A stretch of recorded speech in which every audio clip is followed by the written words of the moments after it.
आज हम इस वीडियो में जागो जीवन के प्रभात कविता का अर्थ जानेंगे। ये कविता कक्षा 7 के बच्चों के लिए उनके कोर्स में रखी गई है और उनकी जो पुस्तक है मंजरी उससे ली गई है।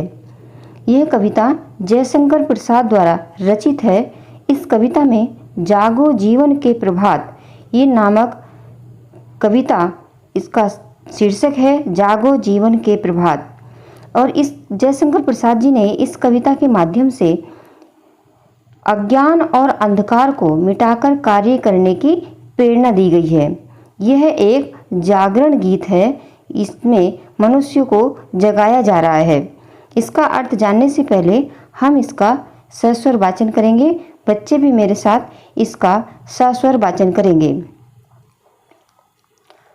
अब जागो जीवन के प्रभात, वसुधा पर ओस बने बिखरे, हिमकन आंसू जो छो भरे, उषा बटोरती अरुण गात, अब जागो जीवन के प्रभात। बच्चों, आप भी मेरे साथ इसका सस्वर वाचन करो। अब जागो जीवन के प्रभात, वसुधा पर ओस बने बिखरे, हिमकन आंसू जो छो भरे, उषा बटोरती अरुण गात, अब जागो जीवन के प्रभात। सब बच्चे मेरे साथ इसका सस्वर वाचन करेंगे। तम नैनों की ताराएं सब मूंद रही, किरण दल में है अब चल रहा सुखद ये मलय बात, अब जागो जीवन के प्रभात।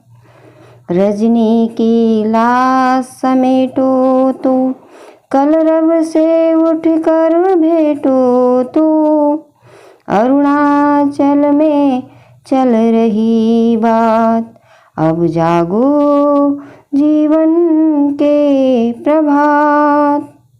बहुत सुंदर बच्चों। अब हम इस कविता का अर्थ जानते हैं। देखिए, प्रभात का अर्थ होता है सवेरा। जो सुबह का समय होता है उसे प्रभात कहते हैं। वसुधा, वसुधा पृथ्वी का पर्यायवाची शब्द है, तो वसुधा का अर्थ हुआ पृथ्वी, जमीन। हिमकन, हिमकन का अर्थ होता है बर्फ के कण, ओस। क्षोभ का अर्थ है दुख और अरुण का अर्थ होता है गात, शरीर, लालिमा युक्त शरीर वाली। किरण दल का होता है किरणों का समूह। समझ में आया बच्चों? प्रभात का अर्थ होता है सवेरा, प्रभात का अर्थ होता है सवेरा, और वसुधा का अर्थ होता है पृथ्वी, और हिमकण का अर्थ होता है बर्फ के कण, ओस की बूंदे, और क्षोभ का अर्थ होता है दुख,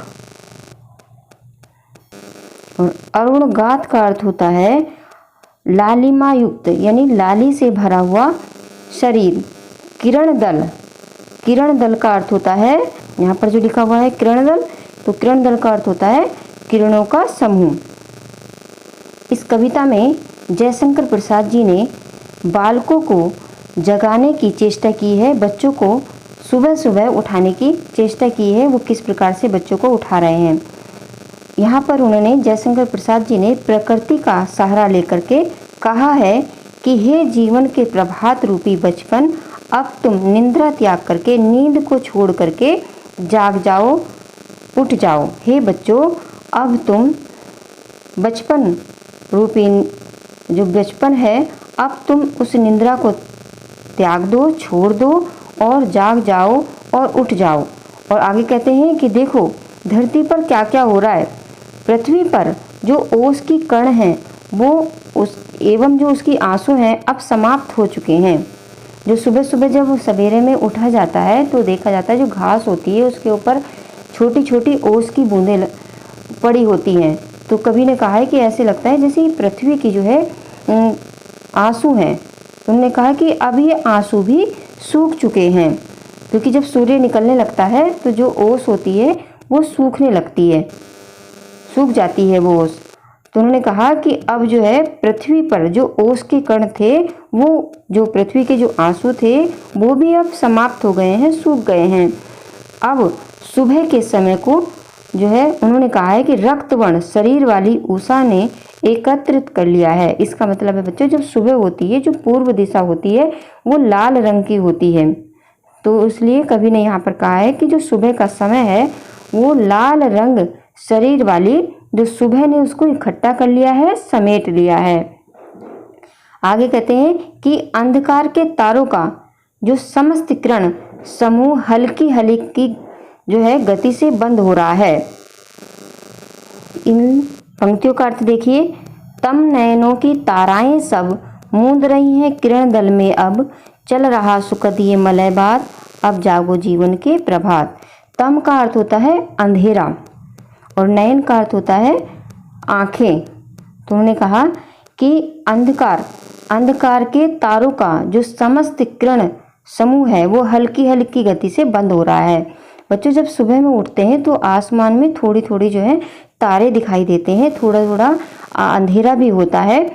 तो अब उन्होंने कहा कि जैसे ही सूर्य निकल रहा है तो वो जो अंधेरा है वो भी जा रहा है, दूर हो रहा है और प्रातःकाल हो रहा है, रोशनी हो रही है।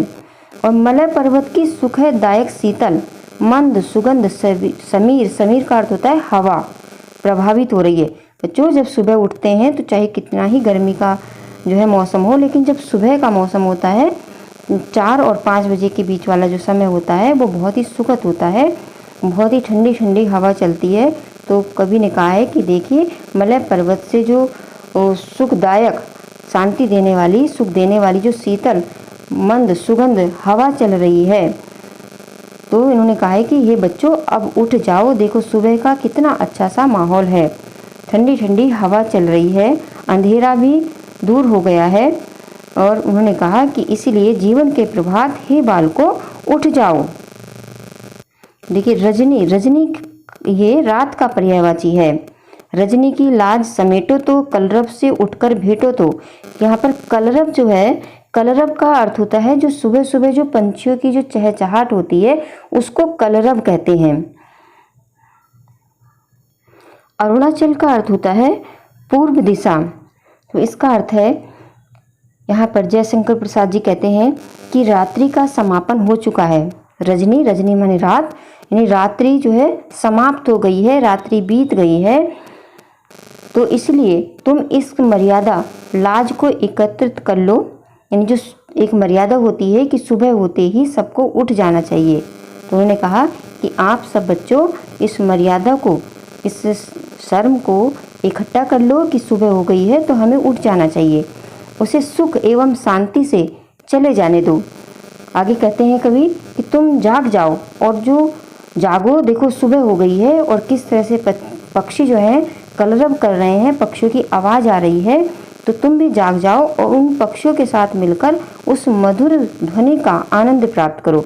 बच्चों, जो देर से सोते हैं वो बच्चे इस समय का आनंद नहीं ले सकते।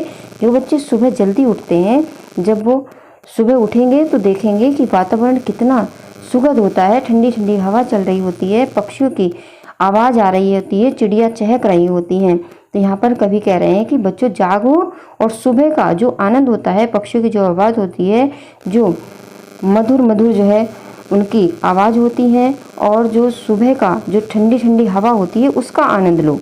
और देखो अरुणाचल, जो अरुणाचल का अर्थ है पूर्व दिशा में सुबह हो जाने की चर्चा चल रही है।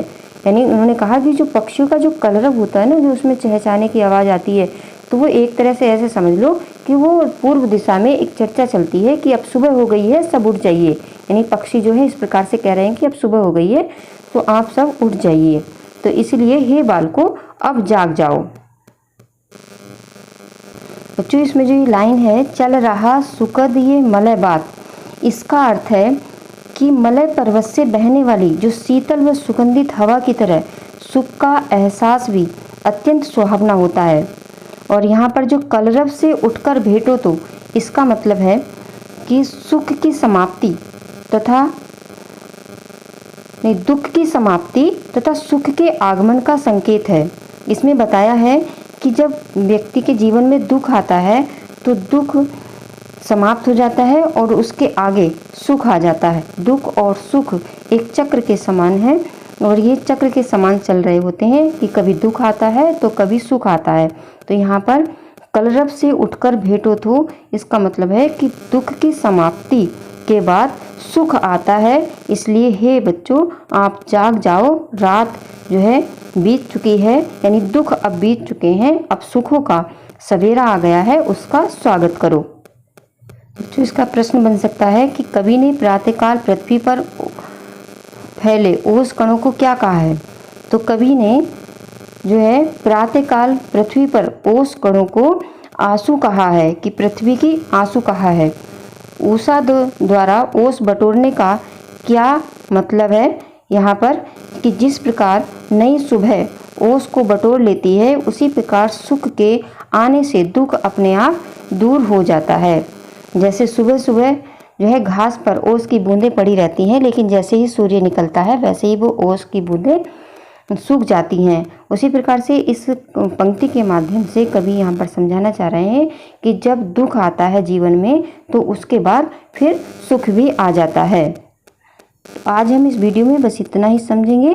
मुझे आशा है कि आप सबको इस जागरण गीत जागो जीवन के प्रभात ये पाठ अच्छी तरह से समझ में आ गया होगा। अगर आपको समझ में आ गया है तो इस वीडियो को लाइक करना बिल्कुल भी ना भूलें। धन्यवाद।